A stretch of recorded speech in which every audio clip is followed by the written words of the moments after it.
I went down into the shelter and found an iron press stained with marrow.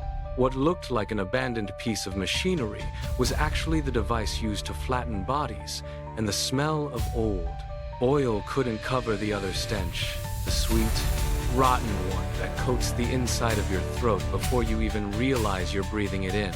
I took a breath and regretted it instantly. My eyes watered. The basement was 3 meters wide, ceiling low enough to scrape my scalp, wooden beams black and swollen with decades of damp.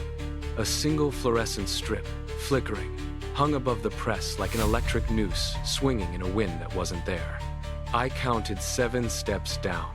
On the 6th, the wood split under my boot with a wet crack, and something dark seeped up through the crack around my heel. I didn't stop. I never stop halfway. The house above had sat empty for 19 years, according to the file folded in my inside pocket. Neighbors said the man who lived there only came out at night, that dogs refused to walk past the fence, that a smell drifted out some summers and nobody ever called it in because, in towns like this, people train themselves not to see. I don't have that luxury. My flashlight crawled across the walls. Metal shelving buckled under jars of something preserved in cloudy brine. A calendar stopped in October, the year scratched out with a blade.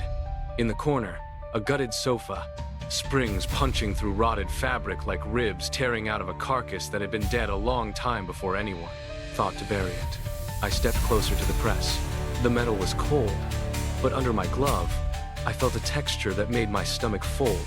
Not rust, but a fine, tacky film, half-dried, that stretched and clung to the leather like something trying to hold on. I lifted my hand to the light, reddish-brown, cracked like drought-split clay, flaking at the edges.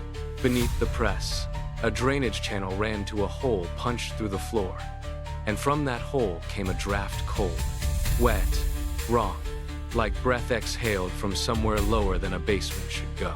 Then I heard it, a creak, not mine, rhythmic, metallic, coming from behind a partition of rotted boards, slow and deliberate, like something was pulling itself along the inside of the iron. I drove my knife behind a board and wrenched it free. It came away with a crack loud enough to make my ears ring. Behind it, a passage cut straight into the foundation stone, barely wide enough for my shoulders. I went in hunched, flashlight first, and the beam found a second room, smaller, warmer, the walls slick with a glossy coating I refused to let myself name. On a workbench, tools laid out with obsessive, surgical precision, not scattered, but sorted by size and edge, the instruments of someone who no longer operated on the living, only on what was left behind. The creaking stopped dead the instant I crossed the threshold.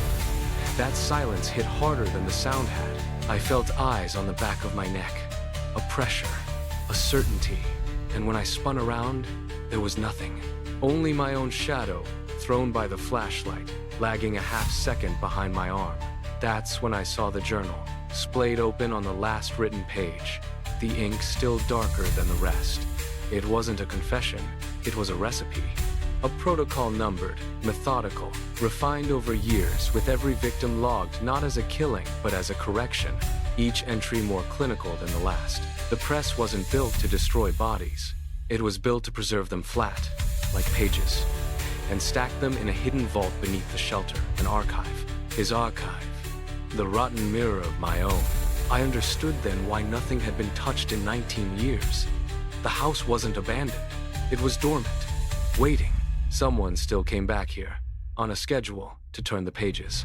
I climbed out of that shelter with the journal crushed against my chest and a cold certainty settling into my bones. I hadn't found a grave that night. I'd found a system still running, still breathing, still hungry. Local police would find the press, the tools, the hidden vault, the jars, but there was one thing they'd never find in time: the next name on the list, written in ink barely dry. Someone was coming back for it. And this time, I'd already be there first, in the dark, holding the same cold patience I'd learned from his own handwriting. Some houses don't keep ghosts, they keep archives. And I, Viktor Vance, am the reader nobody ever invited in, but the one the darkness, every single time, ends up letting through the door.